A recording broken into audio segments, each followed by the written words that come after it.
Social media पर एक चर्चा जोर पकड़ रही है कि बहुजन समाज पार्टी निकाय चुनाव में समाजवादी पार्टी को चित करने के लिए मुस्लिम उम्मीदवारों को काफी संख्या में टिकट देने जा रही है। निकाय चुनाव में जहां पर अनारक्षित सीट है या जहां पर ओबीसी सीट है, वहां पर बहुजन समाज पार्टी मुस्लिम समाज के बसपा कार्यकर्ताओं को, बसपा नेताओं को चुनावी मैदान में टिकट देगी ताकि समाजवादी पार्टी के वोट बैंक में सेंध लगाई जा सके।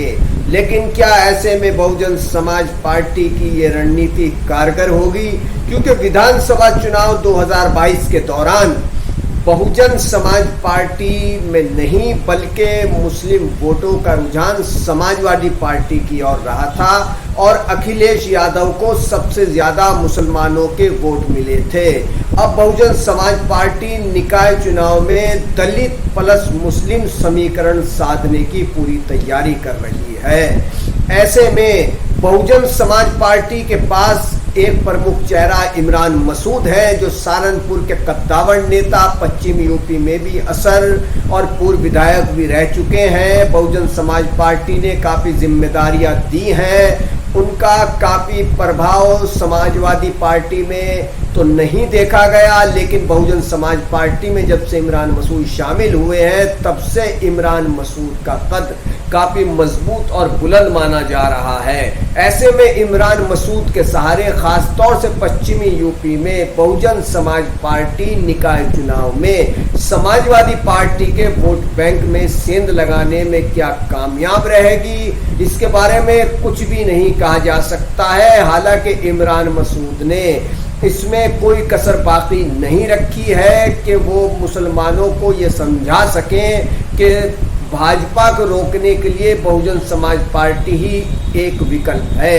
हालांकि इमरान मसूद का ऐसा पहली बार नहीं है। जब वो समाजवादी पार्टी में थे, उन्होंने समाजवादी पार्टी को भाजपा को रोकने का एकमात्र विकल्प बताया था और बहुजन समाज पार्टी में आने के बाद अब वो इसका एक बेहतर विकल्प बहुजन समाज पार्टी को बता रहे हैं। क्योंकि मुसलमानों के इर्द गिर्द जो सियासत चलती है वो कहीं ना कहीं भाजपा को लेकर चलती है, ये कड़वा सच है। जो खुद को सेक्युलर कहने वाली पार्टियां हैं, मुसलमानों की हमदर्दी का दावा करने वाली राजनीतिक पार्टियां हैं, वो मुसलमानों को ये दर्शाती हैं और दिखाती हैं और साबित करने की कोशिश करती हैं कि अगर हमको तुमने वोट नहीं दिया तो भाजपा जाएगी। लेकिन अब बहुत जगहों पर भाजपा की झोली में भी अल्पसंख्यक वर्ग, खास तौर से मुसलमानों का वोट जाने लगा है।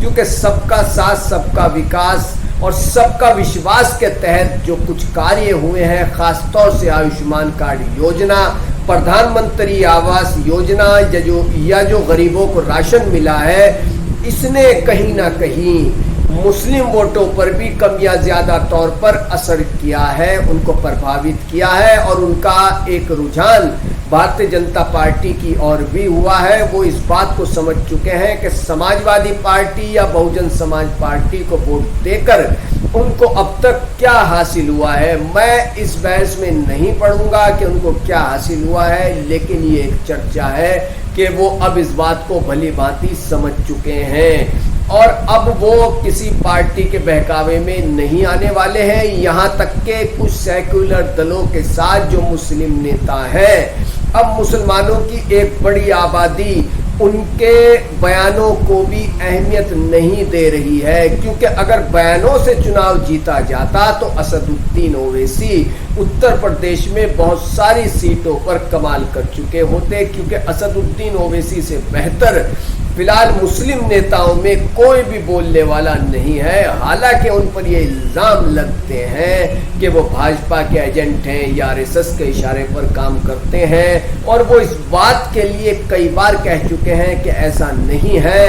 अभी हाल ही में उन्होंने हैदराबाद में रमजान में रोजे के दौरान एक मस्जिद में ये बात कही कि मैं रोजे की हालत में और अल्लाह के घर में खड़े होकर के ये बात कहता हूँ कि मैं किसी की बी टीम नहीं हूँ बल्कि गरीब मजलूम जिसमें सभी लोग शामिल हैं, मैं उनकी ए टीम हूँ। यानी कि मैं भाजपा की बी टीम नहीं हूँ बल्कि जो गरीब हैं, जो पिछड़े हैं, मैं उनके हक के लिए आवाज़ उठाता हूँ। मुझे उनकी आप ए टीम कह सकते हैं।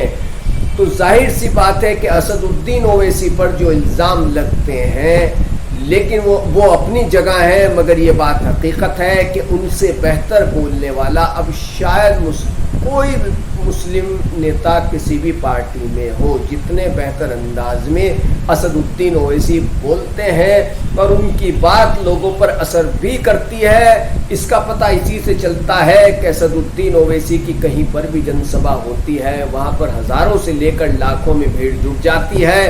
विधानसभा चुनाव 2022 की रिपोर्टिंग के दौरान हमने कई जगह पर ऐसा देखा कि भारी भीड़ जुटी असदुद्दीन ओवैसी को सुनने के लिए, लेकिन अफसोस की बात ये कही जाएगी असदुद्दीन ओवैसी के लिए कि उनकी मेहनत उस तरह से रंग नहीं ला सकी। वो जो भीड़ जुटी थी वो वोटों में तब्दील नहीं हो सकी।